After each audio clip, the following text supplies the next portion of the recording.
Putain. Pas le visage. Non. 1, 2, 1, 2. Ouais, j'ai acheté un micro-cravate. Y'a quoi?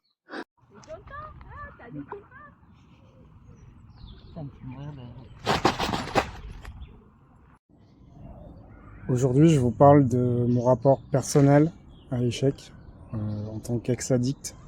Le plus compliqué pour moi, ce n'était pas d'arrêter la cam en soi, c'était surtout de sortir d'une vision binaire de l'échec, d'une mentalité du tout ou rien, où chaque échec justement était un affront, une insulte à mon ego, à ma volonté et à mes résolutions, et où il fallait que je compense chaque échec par plus de souffrance.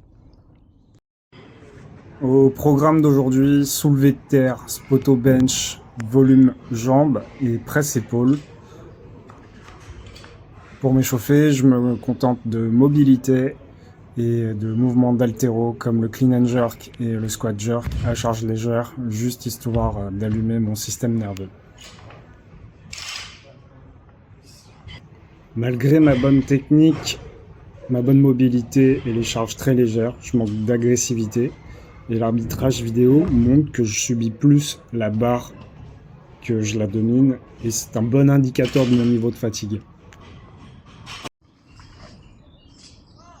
En apprenant à programmer activement et intelligemment mes séances de force athlétique, sans reposer sur une source externe, comme des programmes tout faits trouvés sur internet, ou mon frère qui est coach en haltéro au Krebs Île-de-France, j'ai appris et acquis une croyance essentielle pour ma reconstruction mentale, c'est que l'échec en tant que principe absolu, je n'y crois plus. Voilà. Pour moi maintenant, l'échec, c'est une donnée objective, factuelle, c'est aussi quelque chose que je peux accumuler, que je peux analyser et que je peux méditer et sur lequel rebondir. Ça a été essentiel pour moi de sortir de ce paradigme pour, d'une part, progresser sportivement, mais aussi pour ma reconstruction physique et mentale. Pour mon estime de moi, pour le travail que je fais sur moi en tant qu'ex-consommateur de substances psychoactives, et pour ma relation vis-à-vis de l'alcool, puisque pour être tout à fait transparent, je ne suis pas abstinent du fait de mon métier de sommelier. Aujourd'hui, je entretiens une relation strictement intellectuelle avec cette boisson, en désacralisant sa consommation. Ça me permet de sortir de cette mentalité du tout ou rien, où par exemple j'ouvre une bouteille d'un grand cru renommé et pour moi c'est impossible de ne pas la finir. Aujourd'hui je peux m'accorder une gorgée et simplement la partager avec des amis ou des invités, des clients. C'est quelque chose que j'arrive à faire sans aucun regret aujourd'hui. Mon top 7 du jour est un échec technique, car malgré une bonne position de départ, la tension n'est pas totalement verrouillée et je n'arrive pas à engager à 100% mes dorsaux. Mon mental cue pour ce mouvement est le wedge, c'est-à-dire me faufiler sous la barre en utilisant mon poids comme contrepoids. Mais aujourd'hui, je n'avais pas la capacité nerveuse pour engager à 100% mes dorsaux, verrouiller mes hanches. Et donc, le haut de mon dos s'arrondit sous la charge, même si la rondeur est maintenue pour le reste du lift de manière isométrique. Il s'agit pour moi d'un fail technique. Donc hier, j'ai fini le service sur les rotules, j'étais malade comme un chien, mal au ventre, dormi 3-4 heures, complètement déshydraté, du coup complètement à côté de mes pompes. J'ai foiré le dernier jour du microcycle parce que je me suis simplement trompé sur les charges. Voilà. Ironie du sort, j'ai voulu réduire ma charge mentale en préparant mes séances à l'avance et en écrivant toutes mes charges dans mon putain de carnet, et je me suis simplement gouré de pages. J'ai fait un top 7 au deadlift à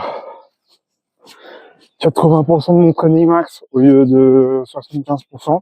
C'était, c'est pas grand chose, hein, 5%, mais juste ce qu'il faut pour un fail technique. J'ai ensuite programmé 3 sets de 8 reps de spoto press pour travailler sur mon sticking point.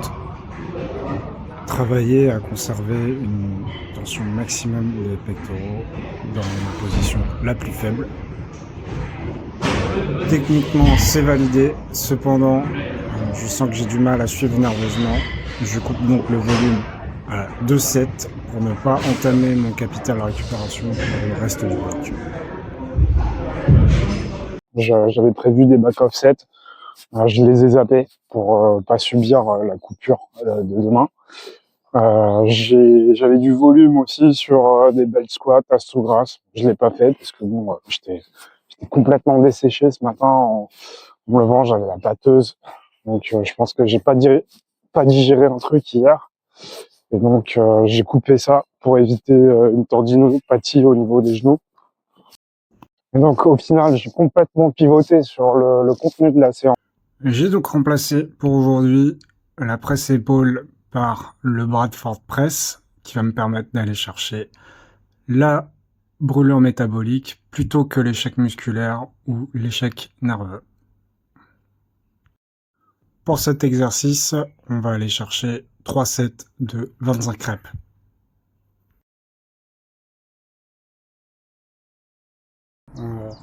Je m'accorde un verre très rarement d'une chose sélectionnée. Il y avait une chose que je n'arrivais pas à faire auparavant, c'était ouvrir une bouteille et ne pas la terminer.